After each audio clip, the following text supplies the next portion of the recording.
I open my eyes to be blinded by fluorescent lights on a ceiling whiter than snow.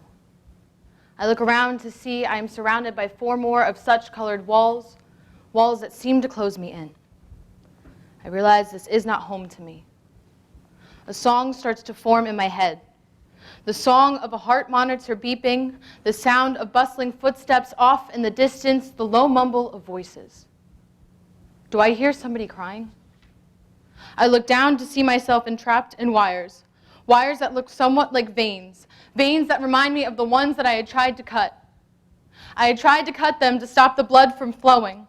The blood had almost stopped flowing, but I am the lucky one. Most do not wake up blinded by fluorescent lights in a place that is not home to them. Most do not wake up with their head half full of the anthem of a hospital, half full of the thoughts that led them here. Most do not wake up. The 4 times I had attempted suicide, I had hoped to become just another statistic. Too many become just another statistic. This is suicide. I'll be further explaining what suicide is, the signs and symptoms to look for in someone who is suicidal, and what can be done to prevent it. So, what is suicide? According to the CDC, the Center for Disease Control and Prevention, suicide is death caused by self-directed injurious behavior with an intent to die as the result of the behavior. The CDC also states the rate of suicide has increased to 12.6 people per 100,000 people each day who die by suicide. This is approximately 113 Americans each day who die by suicide, or 1 person every 13 minutes, which means by the time 3 people will have finished their speeches, somebody will have died by suicide. In the year 2013, 41,149 people died by suicide, making it the 10th leading cause of death in America. There is no picture-perfect example of someone who is suicidal, so how do we know who to help? According to the American Foundation for Suicide Prevention's website, or the AFSP, they list warning signs and symptoms of someone who is suicidal. Someone who is suicidal may talk about killing themselves. They may tell you that there is no reason to live or that they are a burden to other people. They may begin to act out in ways of withdrawing from activities or habits that they did on a daily basis. They may isolate themselves from their friends and family. They may act out recklessly or with aggression. They may increase their use of drugs and/or alcohol.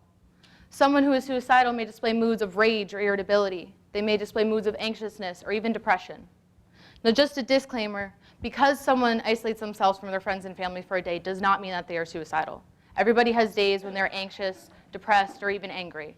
When the warning signs and symptoms become a daily habit in somebody that you know, or even yourself, it should not be taken lightly and immediate action should be taken. So we know what suicide is. We know the warning symptoms and signs, but what can be done to prevent it? In the year 2013, 494,169 people were treated in emergency departments for self-inflicted injuries. This is approximately 12 people per 1 person harming themselves. The thing is, you don't have to find help. Help is readily available for you 7 days of the week, 24 hours in a day, 365 days of the year. You can call 911 if you or somebody that you know is in immediate danger. You can call the suicide prevention hotline, which is listed first on the list, to talk to somebody. You can walk into a psychiatric hospital's clinic, an urgent care center, or an emergency room. According to the AFSP, many people who die by suicide have a previous mental illness. Being able to understand, treat, and educate on these illnesses can help prevent suicide. There are certain medications and therapies for somebody struggling with mental illness. If somebody becomes addicted to drugs and/or alcohol, there's also therapies for that. The AFSP provides programs such as More Than Sad, which is a program to educate on mental illness. There's also community programs and events, such as Out of the Darkness Walk. According to the Out of the Darkness's website, their walks are to raise funds, save lives, and help people who have lost someone due to mental illness or suicide.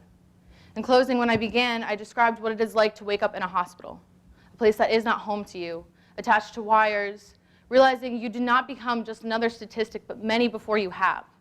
I've explained what suicide is, the signs and symptoms to look for in someone who is suicidal, and what can be done to prevent it. Before I end, I would like everybody to place their hand over their heart. Do you all feel that? Everyone in this room is alive for a reason, so please, please, never give up. Thank you for your time.